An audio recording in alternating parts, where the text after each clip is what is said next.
fog. It hides the northern Pacific coast of Canada for most of the year.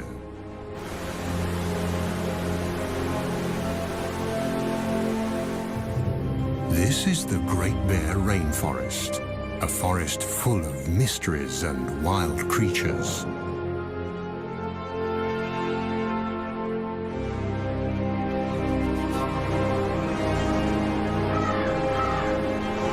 And it's one of those wild creatures, the rarest of them all, that we are looking for. Mochkmo, the spirit bear.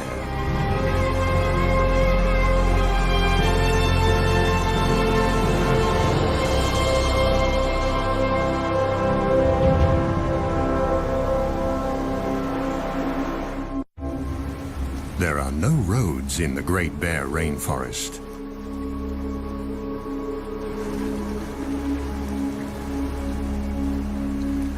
This labyrinth of islands is best accessible by boat.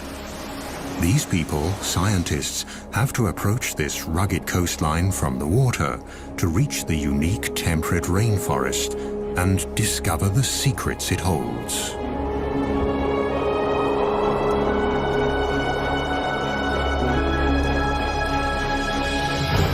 Few regions on our planet produce as much biomass as this rainforest.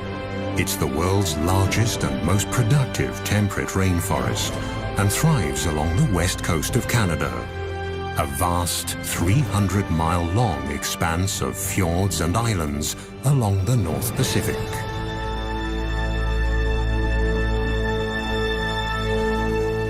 Since time immemorial, these islands and forests have been home to Tsimshian nations of the Gitga'at community. The Gitga'at believe that they are one with the land, the forests, and the ocean. In their world, the animals are their brothers and sisters, and the time when the last ice age covered the west coast of Canada is also a part of this legend.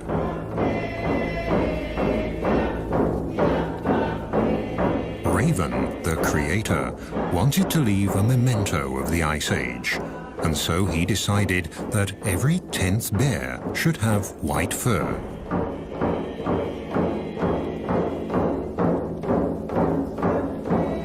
This, they say, was when the spirit bear was created, the white bear of the rainforest. To this day, these bears live deep in the forests, on the islands and along the wild rivers of the northern British Columbia coast. Only very few people have been lucky enough to catch sight of one.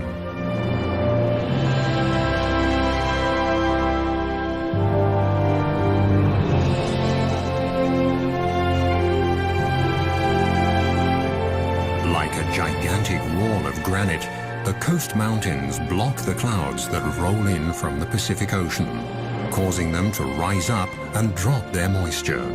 This almost incessant precipitation is the motor that drives the rainforest. A motor that never stops and never falls silent.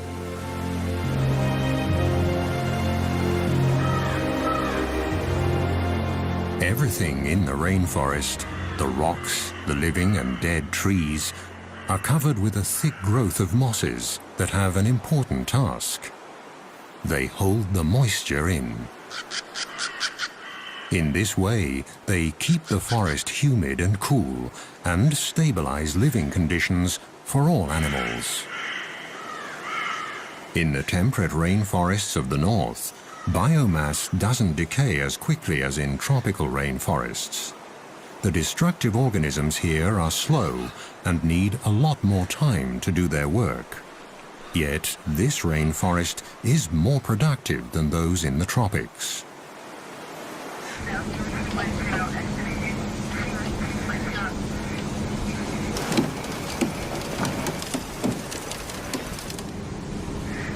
In this remote region, it isn't easy to do research or even travel at all.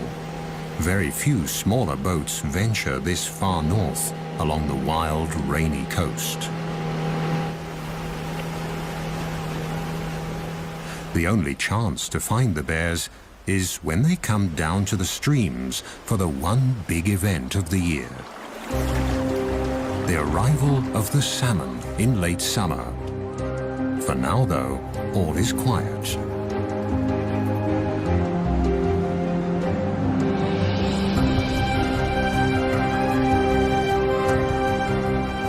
Is this the quiet before the storm?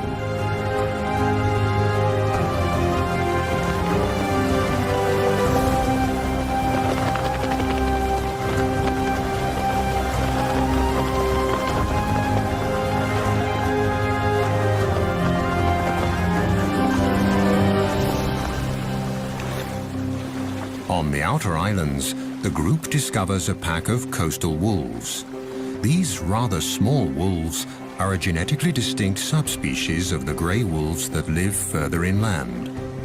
They've been isolated here on the islands since the last ice age, and one aspect of their behavior is unique. They're the only wolves that feed on fish. In fact, they live on fish and beached carcasses of marine mammals.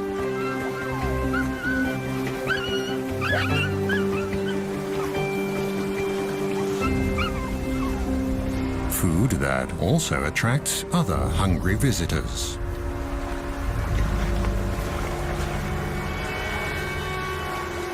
But the pups have nothing to fear from the black bear. During the spring and summer months, the bears eat berries and grass, and they move slowly to save energy because there are not enough nutrients in the grass to help them gain weight. The river otters living on these islands have also adapted to the salt water. The bear is no threat to them either. They're quick and clever.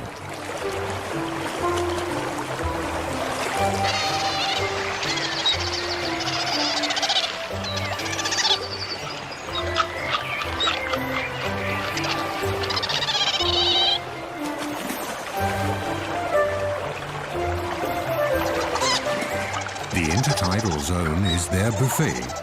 Mussels, small crabs and fish are their favorites, and they're always inquisitive explorers.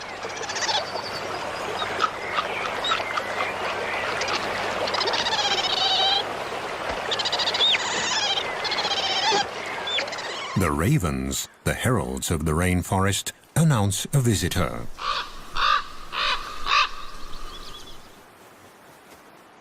Marvin Robinson is a Tsimshian guide and a member of the Gitga'at First Nation. He's also looking for the salmon and the bears, the secret spirit bears. This forest means a lot for me. Like about 18 years ago, this is the very spot that I've seen my first spirit bear. So prior to that, it was all hush-hush about this bear, the sacred bear, really, to us. And we weren't even allowed to talk about it anytime. We were told to keep quiet. If we seen one, don't tell nobody. It was a special treat to whoever got to see one. You know, there was very few that got to see one of these rare bears. And ever since I started, we've found some really special places that we keep to ourselves.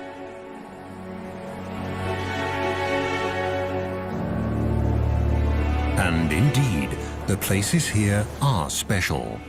On the outer islands, waves and winter storms have created magical beaches. Most of the islands in the Great Bear Rainforest are rocky and precipitous. Wide estuaries and shallow coves are rare. But the steep cliffs also offer food. Here, with a little luck, a visitor could get a first glimpse of the mystic animal the experts are looking for, the famed spirit bear, one of the rarest animals on Earth.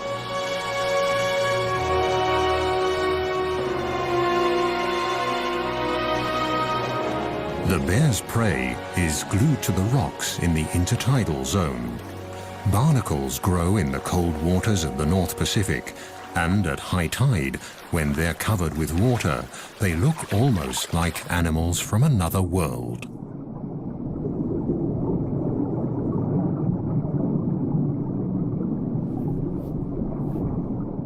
Their feathery arms filter plankton out of the water.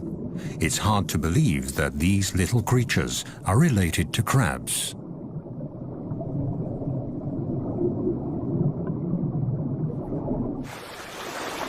This bear's barnacle hunting shows again how important the ocean is for the nourishment of the forest dwellers.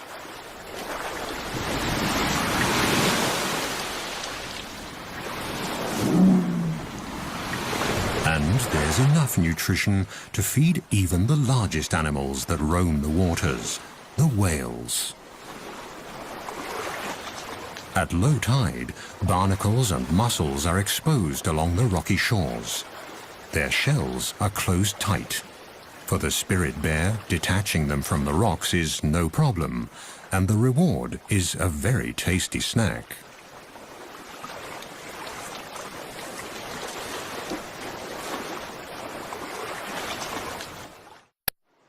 Some of the oldest and largest trees in Canada grow here. The giant Sitka spruce, the ancient yellow and red cedars, and the hemlock, trees that need the cool, the fog, and the rain. They are the foundation of the temperate rainforest.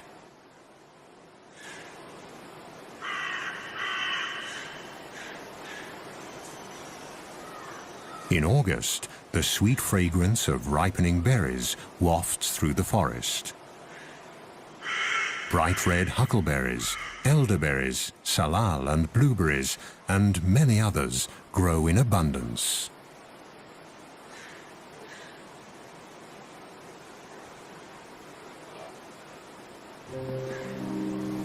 For the bears, the berries are a crucial staple to tide them over the leaner months of the summer before the salmon arrive.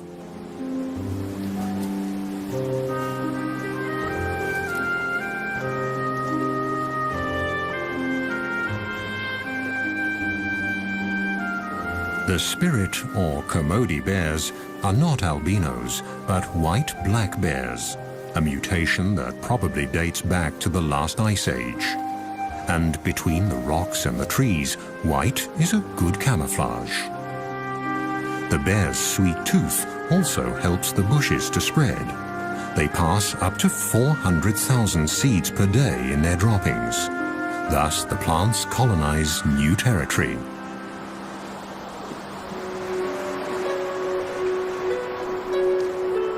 In the temperate rainforest, fog can cover the land in a grey veil within minutes. And it can plunge a sunny landscape into deep gloom. Along the mainland coast, the islands of the Great Bear Rainforest lie close together. At high tide, millions of gallons of nutrient-rich salt water rush inland through the narrow channels to flow back out at low tide, thus linking the ocean and the land. The currents sweep along everything in their path, creating a rich broth full of life.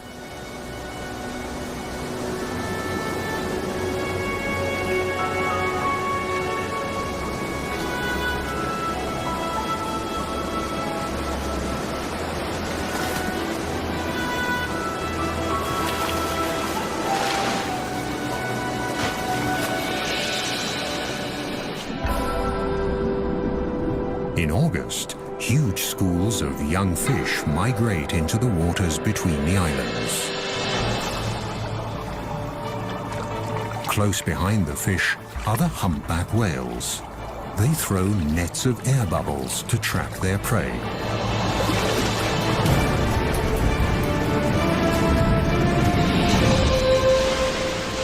Success. Thousands of fish are caught in their gigantic mouths. Their balleens filter krill and fish out of the water.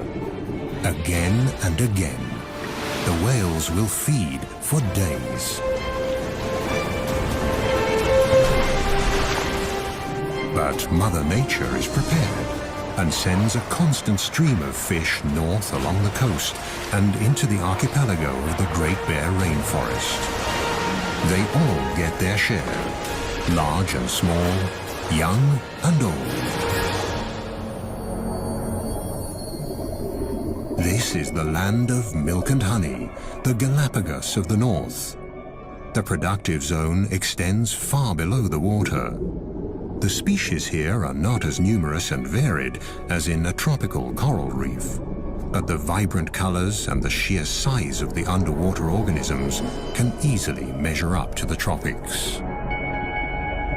Deeper down, among colorful mollusks and cold water corals, the ocean harbors another secret of this region, a life form from the age of the dinosaurs. A glass sponge. The intricate and beautiful structures of this 300-million-year-old organism are made of glass and very fragile. The rivers and streams of the Great Bear Rainforest wash sediment into the ocean constantly, and the nutrients slowly sink down and feed the coral. Its red branches that can thrive in this 6-degree cold water are the perfect hideout for small crabs and fish.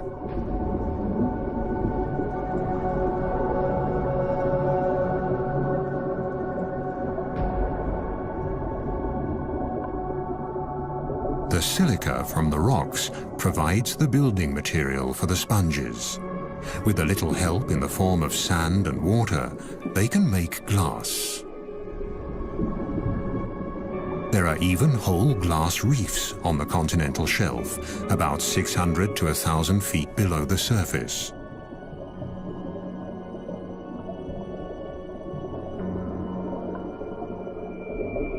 These ancient organisms build complete reefs, powered by nutrients and runoff from the rainforest.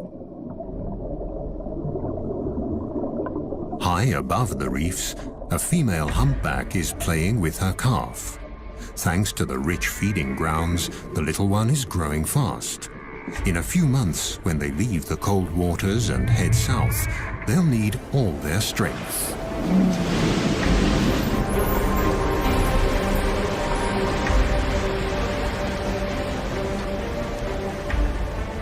The mother breaches, a behavior that can be seen quite often here. Nevertheless, it's a spectacular show.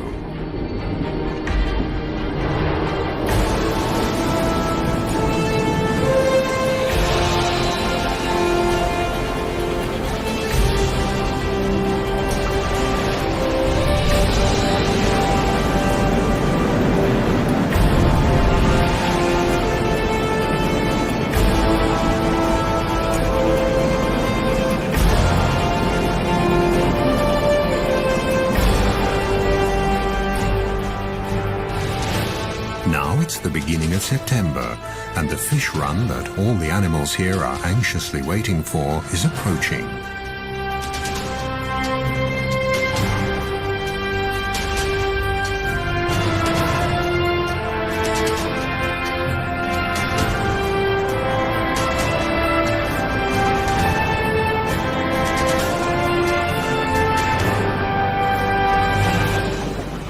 The group steers the boat west to the edge of the open ocean, where a colony of sea lions await the fish on windswept islands at a safe distance from bears and other predators.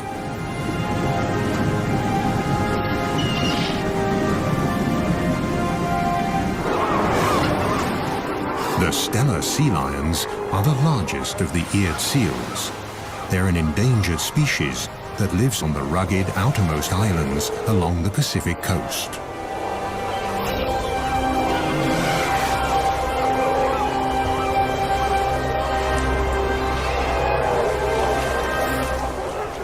The strong, territorial males can grow to a length of more than 10 feet and weigh up to 2,500 pounds.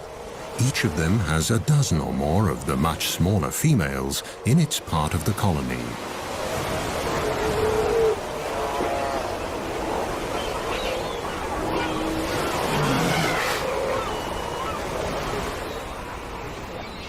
Since the 1970s, their numbers have plummeted, and scientists have yet to find out why. Overfishing of the Gulf of Alaska could be one of the reasons.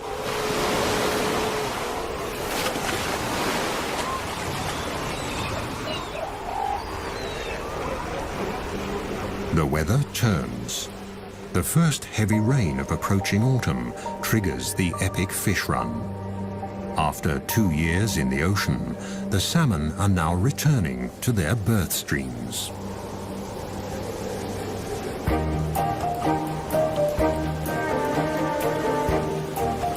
Are the fish here yet? A mother bear and her 2 white cubs patrol the shores of Princess Royal Island. Here, 1 in 10 black bears is white. The white fur color is passed on through a double recessive gene. White cubs will only be born if both parents carry that gene. And bears with black fur can also carry the spirit bear gene.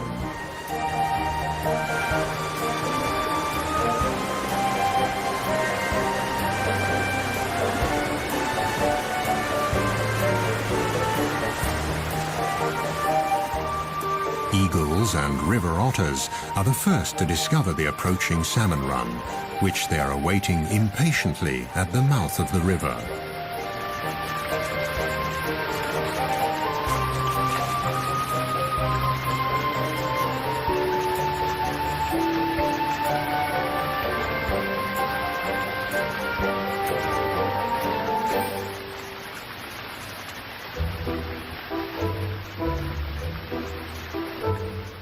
Further upriver, a black bear mother checks the water level.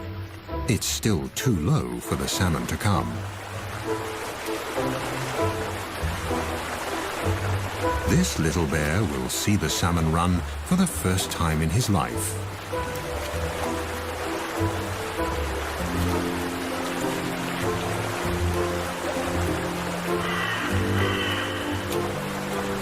It won't be long now. It's early September, and the time has finally come for the big feast. Eagles and bears, sea lions, otters, even the trees are waiting for the arrival of the year's biggest single source of nutrition.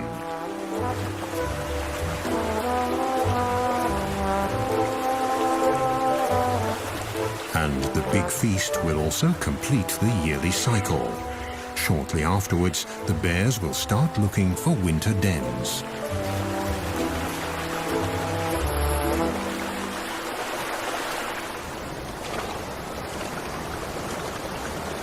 Bear tracker Marvin Robinson is hopeful. The rivers are rising. He's checking for clues on the islands as well as on the mainland.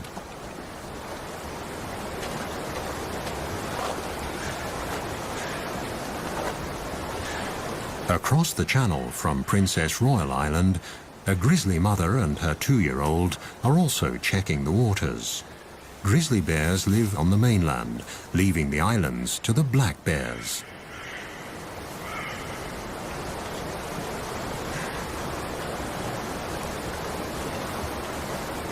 Grizzlies usually live higher up in the mountains, but for the salmon, even they descend to the estuaries along the coast. Marvin is concerned. The rains came late. He hopes the salmon run won't be affected.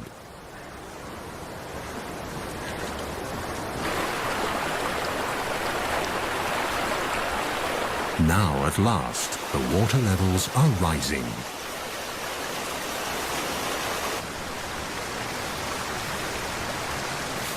The grizzlies use the waiting time to stock up on sugar, trying to pull the last crab apples off the trees along the riverbanks.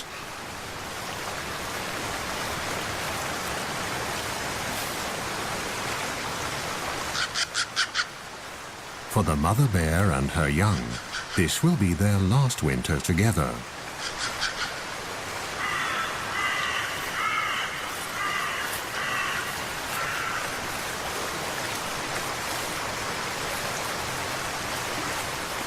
If she can fatten up enough for the winter, she'll have a new cub next spring.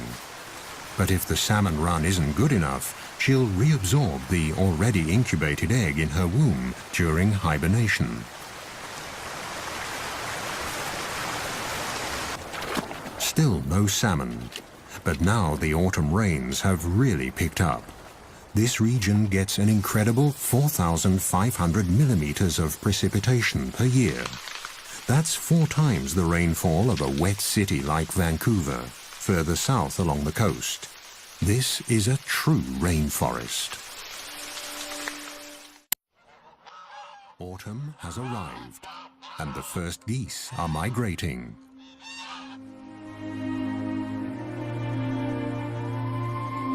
Finally, the water level in the rivers is high enough for the salmon to migrate too.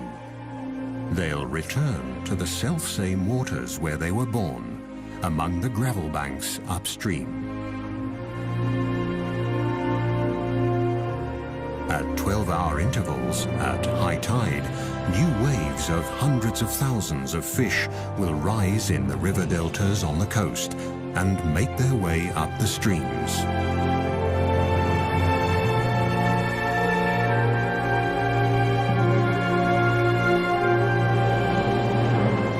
The clear waters of the wild streams along the northern coast of British Columbia are the habitat the salmon need to reproduce.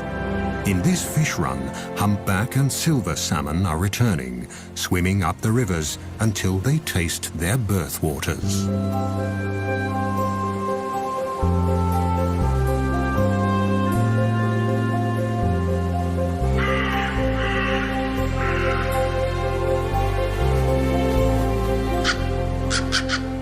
They're here.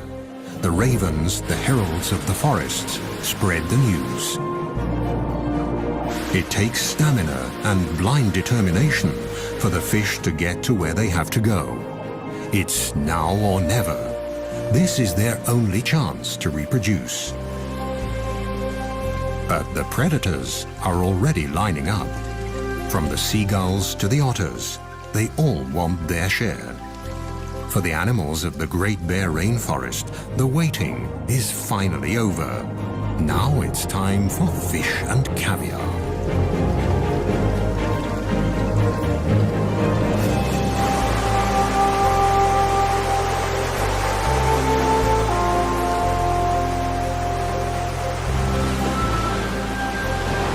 The fish that don't make it are swept away by the raging current, ending up on the rocks and in the kelp of the intertidal zone, right at the feet of the waiting bald eagle.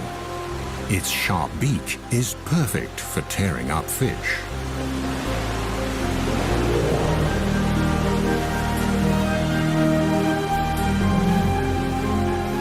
The gulls will get their fair share, but here on the Rain Coast, the bald eagle is the true king of the skies. On the verge of extinction only a few decades ago, these magnificent birds have made an amazing comeback.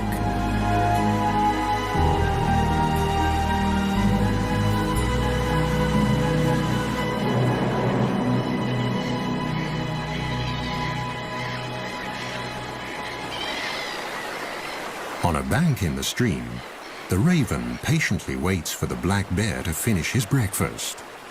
Without the bear, he wouldn't be able to get to the food. The skin of the fish is simply too thick.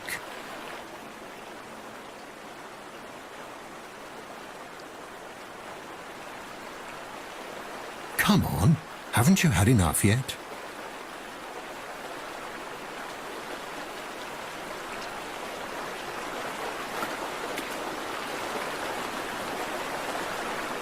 One salmon that never fulfilled his reproductive destiny.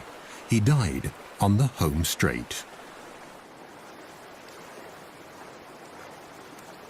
The coastal wolves are also joining in the feast. The estuaries are now full of fish.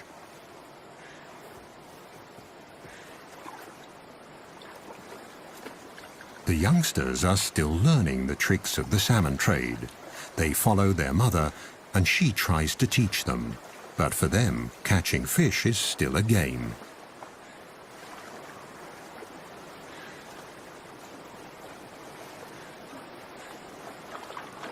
In the shallow tide pools, it's easy to see and grab the salmon, which are tired, in fact almost exhausted from their long journey.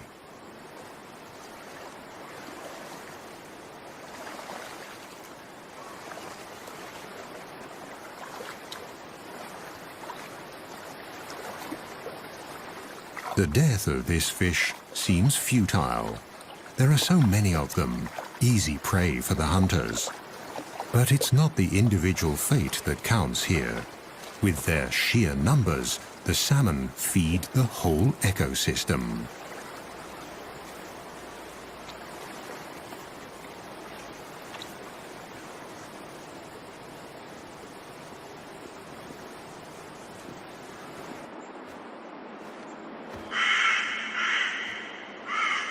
Further back in the forest, Marvin often finds leftovers.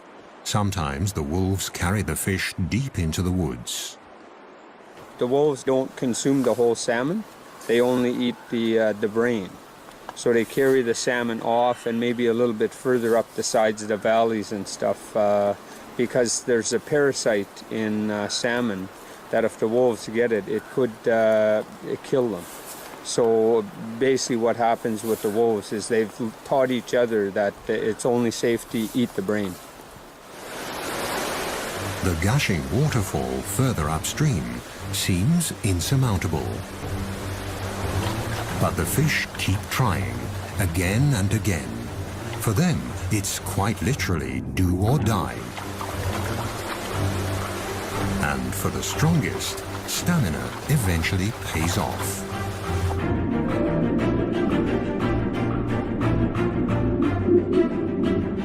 This salmon was born here 3 years ago. Now it has returned to its birthplace to spawn, in perfect sync with all the others of its generation.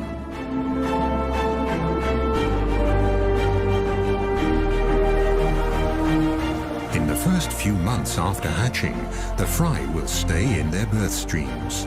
Then, during the following summer, they'll drift downriver towards the sea, where they'll feed and mature. They'll stay in the Pacific Ocean for 2 years. Then they'll return to the Great Bear Rainforest to spawn and die.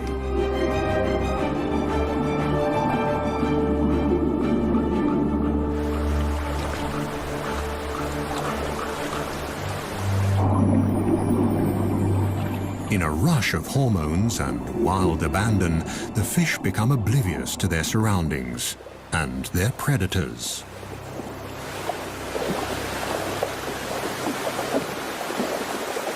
But even now, on their deathbeds, the males fight each other, hooking their deformed jaws together, expending their last ounce of energy for a better position to pass on their genes.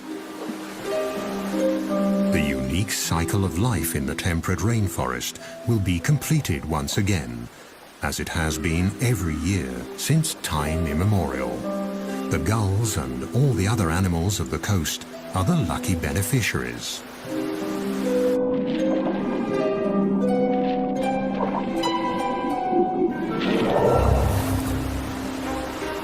Foraging has become an easy task for the bear as well. The fish are in a daze, without much perception of their surroundings. They'll only react when the paw almost touches them, and jump is not an option anyway.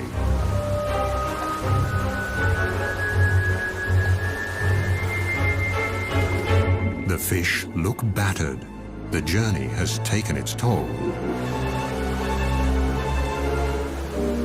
Now the bears can afford to pick and choose. This spirit bear even leaves a half-dead male salmon, discolored by fungi that have developed on its return to fresh water. The females that are still carrying their eggs taste much better.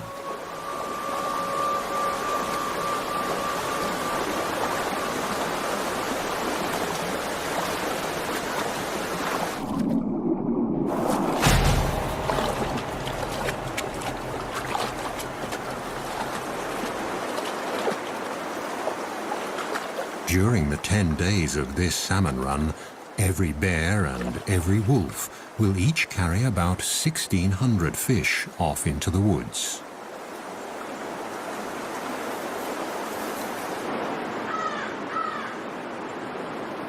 But it still isn't easy to find the spirit bears. Even for experienced trackers like Marvin, who take researchers and visitors to these streams, it's a special treat to watch the white bears during the salmon run. So far, they've only seen black bears and squirrels.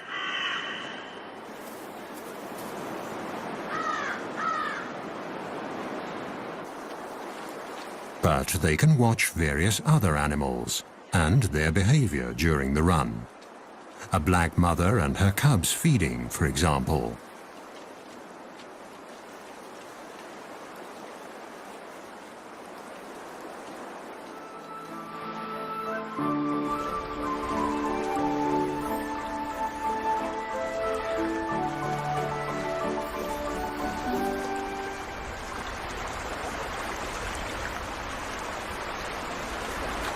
Let's see how to get to the fish. In the crystal clear water, they're easy to see, and they seem tired enough, so they should be easy prey.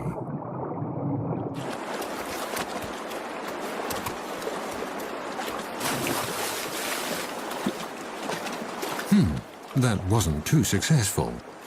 The cub might need to practice a bit to become an expert in salmon hunting.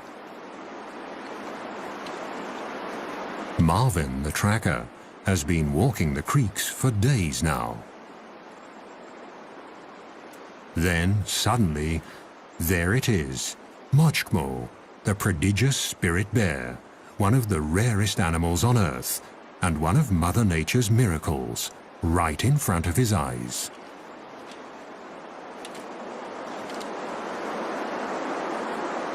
According to a scientific study, their white fur could give the Komodo bears a slight advantage in catching fish. To a salmon, the fur might look similar to a white cloud. A black shape would be more threatening. Marvin prefers to believe the legends, that the fur is a memento of the Ice Age. And the cloud hypothesis isn't proven anyway. In lean years, the white fur might make a difference. But at the peak of a good salmon run, no bear, whatever its color, has any difficulty catching fish. The bears almost work themselves into a feeding frenzy. During the rest of the year, the white and black bears rarely mingle. But now they all converge at the prime spots on the streams.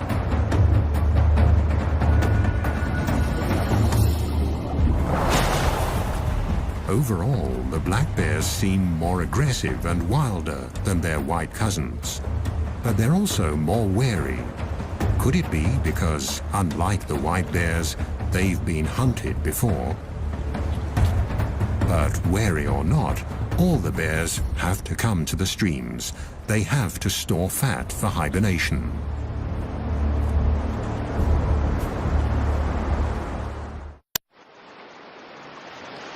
There has been enough fish here for man and beast for thousands of years. For the Great Bear Rainforest, it's a matter of survival.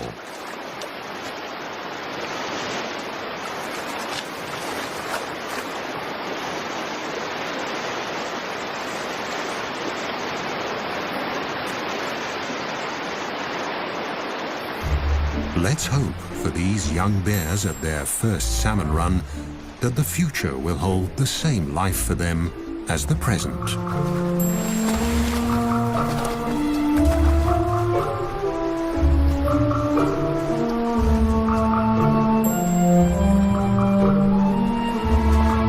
According to native law, the black bears discriminate against their white siblings. When they meet, it's usually the white bear that backs off, even if it's larger.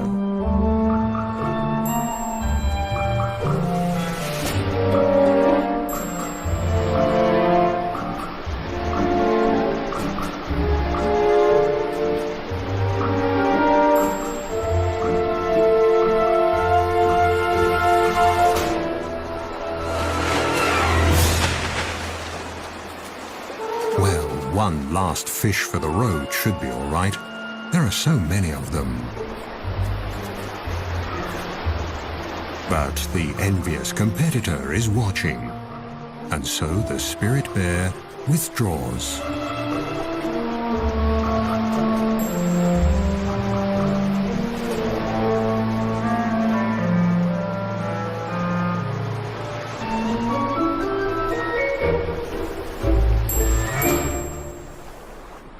The bears often prefer to eat their fish in the quiet of the forest. They use day beds in hollow tree trunks or small caves under roots where they rest and digest. Maggots, bugs, and many microorganisms help the process of decay and decomposition. Mosses can macerate the organic nitrogen and make it available to the trees. The salmon are actually feeding the rainforest. The thickness of the tree rings alone can show which years were good salmon years.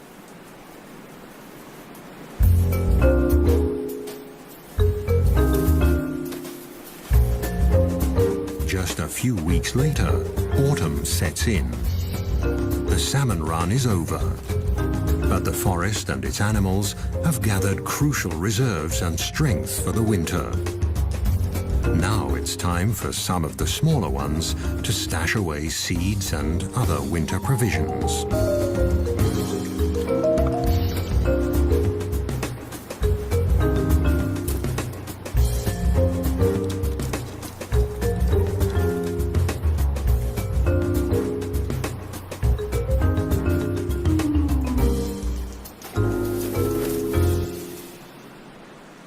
Now that the stomachs are full, silence returns to the Great Bear Rainforest. Herons and ravens take care of the leftovers of the feast. The remainder decays in or along the streams and is scavenged by the ever-present ravens. Whatever's left is swept into the ocean and becomes fertilizer, feeding the krill there.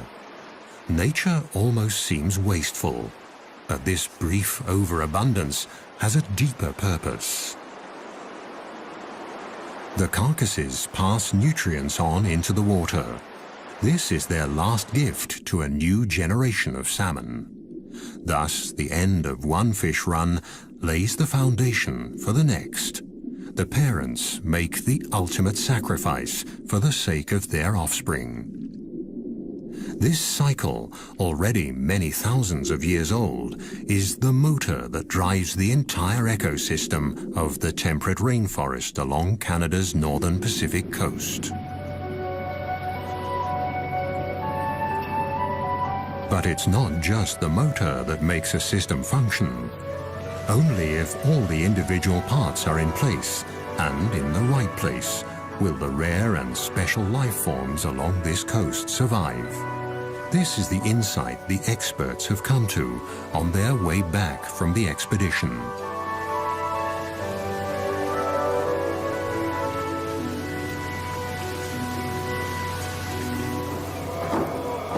It's a lesson the people of the rainforest learned a long time ago. Their songs and icons tell of all the creatures of the forest and the ocean.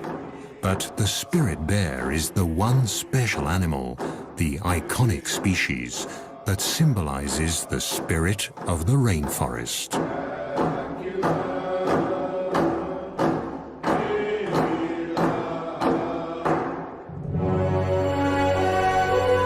The freshwater streams and the mountains, the forest and the ocean, the winds, the plants and the animals, they all had to play their parts just right so that this temperate rainforest of Canada's northern Pacific coast could develop over thousands of years. It's a system that needs to stay intact, because only then will Mochkmo, the spirit bear, have a home for the future.